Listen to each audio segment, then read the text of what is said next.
తదుపరి ధనురాశి. నవంబర్ 23వ తారీఖు నుంచి డిసెంబర్ 21వ తారీఖుల మధ్య జన్మించిన వారు సౌరమానం ప్రకారం ధనురాశికి చెందినవారు.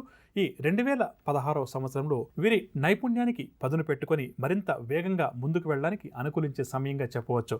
కాబట్టి ధనురాశి వారు ఎవరైతే జీవితంలో రాణించాలని చెప్పి కోరుకుంటున్నారో వారిలో దాగి ఉన్న నైపుణ్యాన్ని వెలికి తీయడం చాలా మంచిది. సంవత్సరం ప్రథమార్థంలో అంటే మే దాకా కొంతవరకు ఇబ్బందికరంగా ఉన్నప్పటికీ కూడా మే తర్వాత పరిస్థితులు క్రమేపీ కూడా మెరుగుపడతాయి.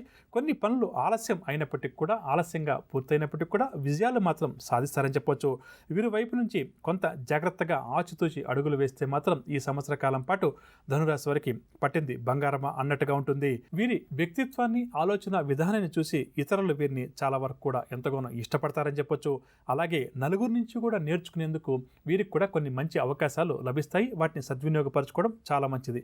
అంటే ప్రధానంగా ధనురాశి వారికి 2016వ సంవత్సరంలో వీరి వ్యక్తిత్వాన్ని చూసి ఇష్టపడేవారు కొంతమంది అయితే నలుగురిని చూసి నేర్చుకునేందుకు కూడా ధనురాశి వారికి కొన్ని మంచి అవకాశాలు గ్రహరీత్యా దగ్గరకు వస్తాయి. కాబట్టి వాటిని స్వీకరించడం, నలుగురిని చూసి కొంతవరకు నేర్చుకునే ప్రయత్నం చేయడం చాలా మంచిదని చెప్పవచ్చు. ఇక మంచి గుర్తింపు సాధించే పనులే ప్రధానంగా ఈ సంవత్సర కాలం పాటు వీరు చేస్తారు. సెప్టెంబర్ తర్వాత అనారోగ్య సమస్యలు కూడా కొంతవరకు తగ్గుముఖం పడతాయి.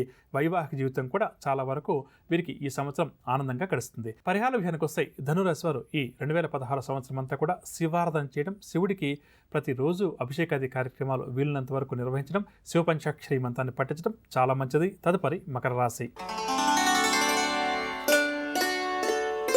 డిసెంబర్ 22వ తారీఖు నుంచి జనవరి 20వ తారీఖు మధ్య జన్మించిన వారు సౌరమానం ప్రకారం మకర రాశికి సంబంధించిన వారు.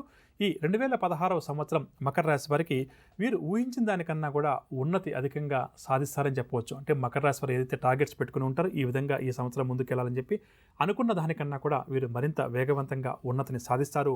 వీరు మామూలుగా చేసే పనులు, మామూలుగా ఏవైతే ఎఫర్ట్స్ పెడుతుంటారో అదే ఎఫర్ట్స్ వల్ల ఈ సంవత్సర కాలం పాటు ఫలితాలు వీరికి చాలా వరకు కూడా ఆశాజనకంగా ఉంటాయి. ఒకవేళ వీరు మనసును మార్చుకుని మరింత కష్టపడే ప్రయత్నం చేస్తే మాత్రం మరింత త్వరితగతిన విజయాలు, మరింత ఎక్కువగా విజయాలు కూడా సాధించవచ్చని ఖచ్చితంగా కూడా చెప్పవచ్చు.